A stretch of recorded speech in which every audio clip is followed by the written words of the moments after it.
Like, what is going on? That still looks like the same amount of foam. What's up, guys? Today we are going to be doing a review on the Joola mod TA-15. This is Joola's release after all of the Gen 3 delisting issues that happened recently. If you guys want the full review of the mod TA-15, you can go watch my original Gen 3 review that I did. And no, I'm not even kidding. You can literally watch that review and get all of the information that you need, because the only difference between the mod TA-15 and the Perseus Gen 3 that I have been able to find is that the mods have less grit than the Gen 3s and the grip is slightly modified. I'm gonna dive into some of the things that I have found in this video, but I'm serious. If you want the exact play characteristics of this paddle, just go check out that full review. If you guys do plan to pick up one of these mods, I don't have a discount code for you, but I do have an affiliate link in the description that helps support the channel if you use it at no extra cost to you. All right, so I've been using this paddle for about a week now, and I actually took the mod 16mm to the Kansas PPA and played 4-5 singles with it. On top of that, I've done side-by-side testing with Isaac with the Gen 3s, and we could not notice any difference between them during our testing. If you blindfolded us and had us hit these paddles, I don't think we could tell you which is which. While the 16mm is the one that we got the most use out of, I did also test the 14mm side by side, a Perseus Gen 3 14mm, and also could not tell a difference between them. Counters are still extremely aggressive, drives come very hot, and despite having less grit, the spin is still very good. We aren't talking absurd RPMs that you've never seen before, but I was getting high 1900s, and when I played singles, I had absolutely no issue shaping the ball. So if you liked the Gen 3 Perseus, this paddle is going to play exactly like it. Now, the one thing I will say, in the week that I have had the paddle, I did notice that my mod started making a different pitch sound the more I used it, and appeared to start hitting harder. The mod that I had been using had a much louder thunk noise, while the non-used one was not nearly as pronounced and sounded identical to my Gen 3 Perseus. This is likely similar to the break-in or breaking issue that we saw with the Gen 3s. All right, let's talk about the internals of the mod, because surely after all of this drama with the delisting, these wouldn't be the same paddle. Here are some pictures of the mod versus a Gen 3 Joola Hyperion in terms of the amount of foam they have.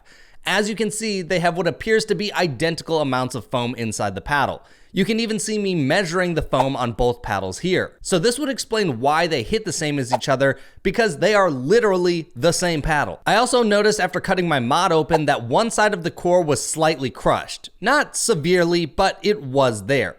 Some people have claimed their mods don't hit as hard as their Gen 3, but from what I've observed so far and what we saw with the Gen 3s, that likely has to do with how crushed your core is or isn't out of the box. Several people have claimed the more they used the mod, it got closer to a Gen 3, but for me, both of mine felt exactly the same as a Gen 3 right out of the box. So given that it appears the design is the same, the only difference I can think of why people would experience this is because of the cores changing over time. I'm not going to say that every single one of these mods is going to core crush, because I simply don't know if that's true. And to be fair, it's not like core crushing is an exclusive problem to Joola. Plenty of companies still deal with it, but it does seem like some companies are better about dealing with this at the factory level than others. If that is something you find to be a headache and don't want to deal with, then just be aware and use that information as you will. Now, really quick, I do just want to point out that the handle seems slightly different from the Gen 3. The material under the grip is slightly different than the Gen 3, and so far it seems to have bevels that aren't nearly as sharp as the Gen 3.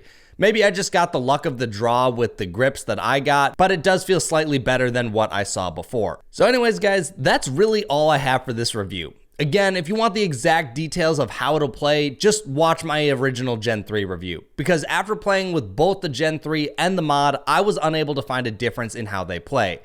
The short and sweet of it is, these are some of the most powerful paddles you can buy, the pop from counters is extremely aggressive, and it has a better sweet spot than most power paddles on the market. So if you're okay with potential core issues and want a paddle like the Gen 3, well, this is your option for now. And as far as these being delisted again, I truly don't know if that will happen or not. This is something between USAP and Joola, and the arguments have gotten so muddy about what the point even is that I'm not going to try and dissect it today.